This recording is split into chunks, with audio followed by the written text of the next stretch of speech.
You are listening to DC Comics Rush Hour, a podcast for DC Comics fans by a DC Comics fan. Good morning. Sorry I missed a day in there. Just one of those mornings. Yeah, it's going to happen. Back at it, fighting with the fogging up windshield and bugs from driving across the lake last night and stuff. So, anyway, hopefully I can see well enough to get to work. But that's not why you're here. You're here to hear me talk about something DC comic related. So since I haven't gotten to it yet, thought I'd start with The Flash. So the Flash episode for this week. Very important episode. Possibly the most important episode of the series since the introduction of Gorilla Grodd. Yes, that's right. First, spoiler warnings. Alright, you've been warned. I'm going to talk details. Now you know the important thing that happened this time. The introduction of the Elongated Man, Ralph Dibny. He's finally here. And I think the introduction went really well. Now, something I need to go back and look at. He did make his original appearance in The Flash. He was kind of an annoying character for The Flash as he was being a private investigator and getting The Flash's way from time to time back in the early days of the Flash comic when Barry first became The Flash. As far as I know, the backstory of, kicked off the force for having tampered with evidence, that was a original piece for the show. I have to go back and check that, but it's not one I've ever heard before, and I need to do just a little bit of research on that, and should have done it before I got in the car this morning, but didn't do it. Sorry about that. There's one thing that definitely is different from what was done in the comics, and that is the way he got his powers. So Ralph is now the third of the 12 people on the bus that they have found with powers. We're going to assume that the bus driver was also one of the 12, and the bus driver was killed. So that, unless, they didn't make it sound like there's some mystery in a missing body or anything like that, so I don't think we're going to have the bus driver come back and reappear at any point. I really think the bus driver is dead, so that means there's only 11 out there. And with Ralph on the good guy's side, that means there's only 10 potential villains, and you'd have to assume not all 10 will end up going bad. I mean, even the two we had, one went bad, but it was focused on revenge, for what had happened to him against very specific people. And the girl, she wasn't evil, she just, we've been there and talked about that. Definitely both bad guys, so we'll have to see where the next 8 go. Alright, so Ralph. Turns out Ralph has a history with Barry and Joe. He was a former cop who he was the lead detective on a case where a woman was murdered. The husband was lead suspect, but they couldn't find any evidence. And Barry was a junior CSI and was on the case. And again, no evidence was found. They were kind of at a standstill in the investigation. But all of a sudden, a knife shows up with the husband's fingerprints on them. There we go. Case closed. He did it. However, Barry was able to show that the knife was not the knife used in the murder through various CSI techniques. And so, by bringing that out, and then Ralph perjured himself by saying it was, and so on. Anyway, in the end, for tampering with evidence, he was kicked off the force, and has held a grudge, against them and them against him ever since. Not actively, it's not like he's actively doing anything. He became a private investigator and put on a little weight, which they use as a nice, funny moment in there. Ralph even mentions that maybe Barry one day will put on a spare tire, which in the Flash comics of that era, he did at one point gain a ton of weight for one issue, nothing long term. But there's some nice throwaway lines in there, which come across just as a pure joke, and in the moment, natural interactions between the characters. And for anyone who doesn't know the difference, that's good enough. If you do know the back comic on the story, and it adds a little bit more. I will say one thing I was waiting for the entire time finally happened. I won't make sure to mention at the end, but it's one of those little things that mean a lot. Alright, so it turns out Ralph was on the bus, and so instead of getting his powers through drinking the gingold juice extract that is his normal deal, which, not so much about the gingold juice extract, but that was what activated his latent metahuman powers. In this case, it is the being exposed to the dark matter when Barry came out of the Speed Force. That's what triggered them. They haven't really clarified this on the show. They talk about the dark force energy creating the powers. I'm going to go with it's activating the metahuman gene that's already existent. So in his case, it made every cell in his body pliable. So he becomes a stretchy character, much like Plastic Man, Mr. Fantastic. Jimmy Olsen even got stretching powers at one point from the same kind of thing. Anyway, they gave themselves an out on how they can use the gingold juice extract still. Alright, so he gets stretching powers, and when he stretches the first time, he can't get his body to return to normal. Maybe in little bits, maybe it slowly is coming back to normal. Like his face when he sneezes stretches off, and that allows for a great funny moment where Joe finally vomits and says, "After all the things I've seen, this is what did it." It was a great Joe moment. Along with throughout the entire episode, people talking to Joe about him glowing because he hasn't told anybody about the baby yet. Alright, so the stretching he can't get under control until Caitlin, who's the only one who believes in him, she's the only one who says, no matter what he's done in the past, everybody deserves a second chance, and this can be traumatic going through this. Reminds Barry, that both him and her have woken up in that lab with life-changing powers, which finally gets through to Barry. He finally gets on that page. Just takes him longer because of his history.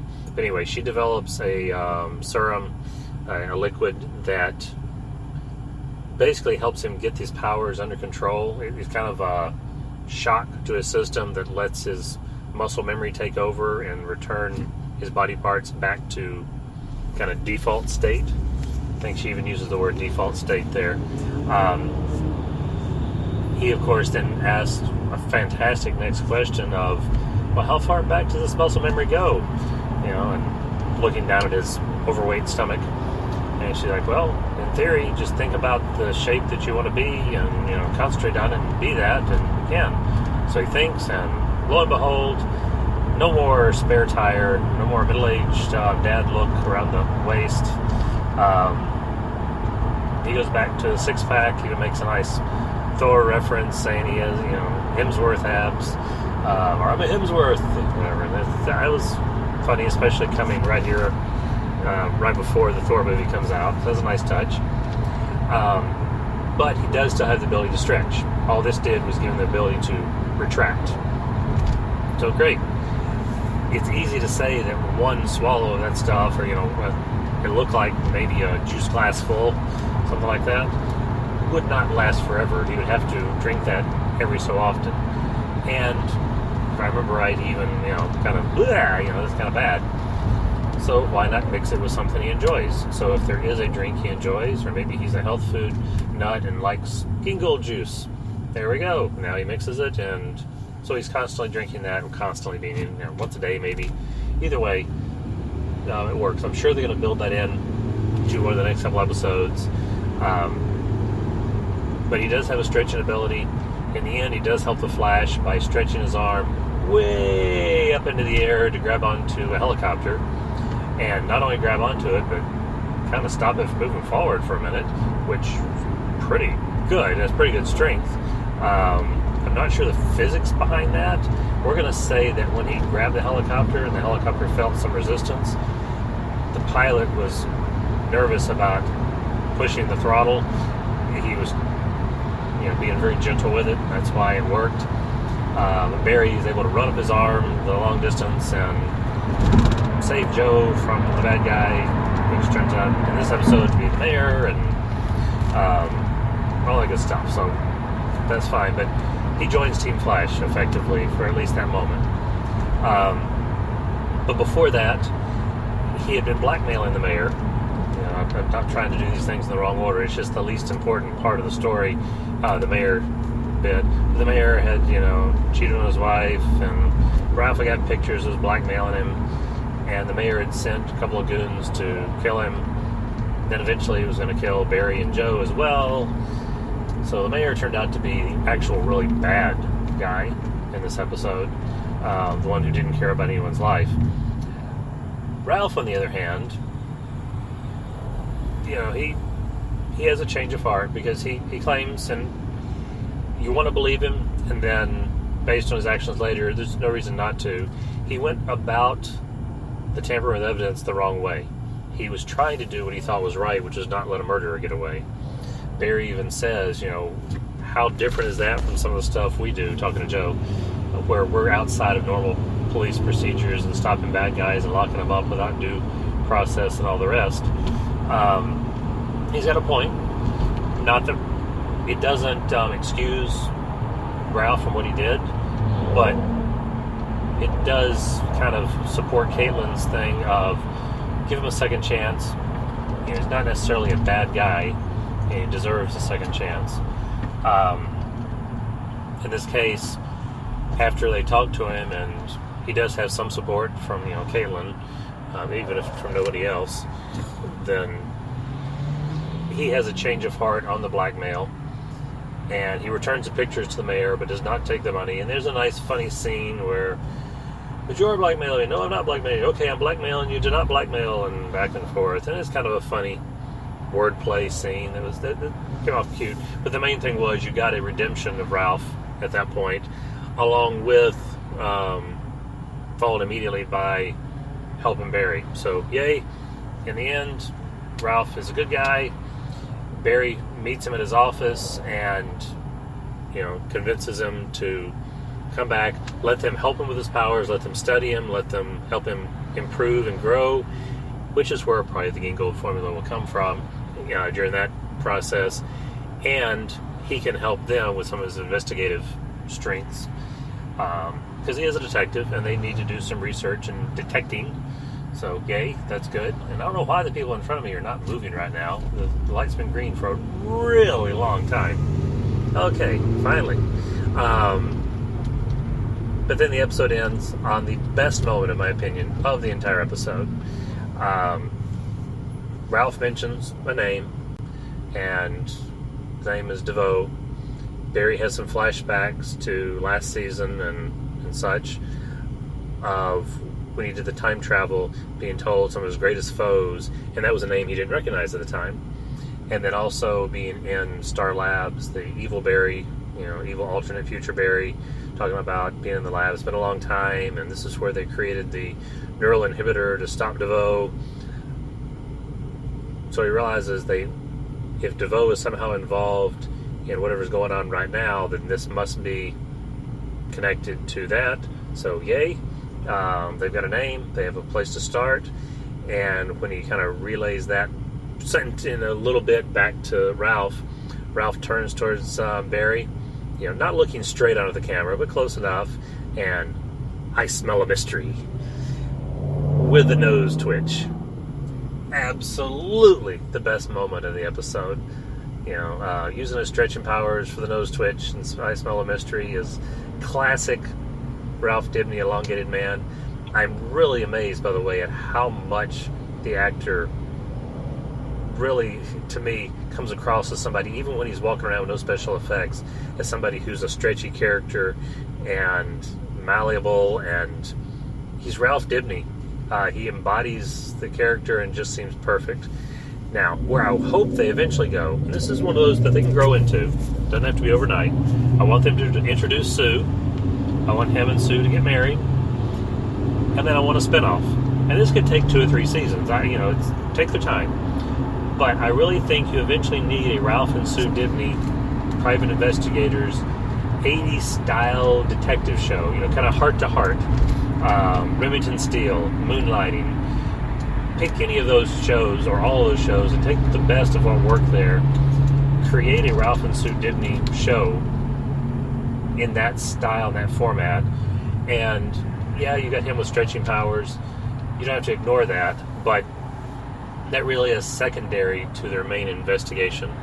I think that would be one of the best shows on TV. So that's where I'm hoping they go. Elongated Man and The Flash on Tuesday nights on the CW. Can't wait for more. Well, for DC Comics Rush Hour and for John Paul, the old Titan himself, long live the Legion.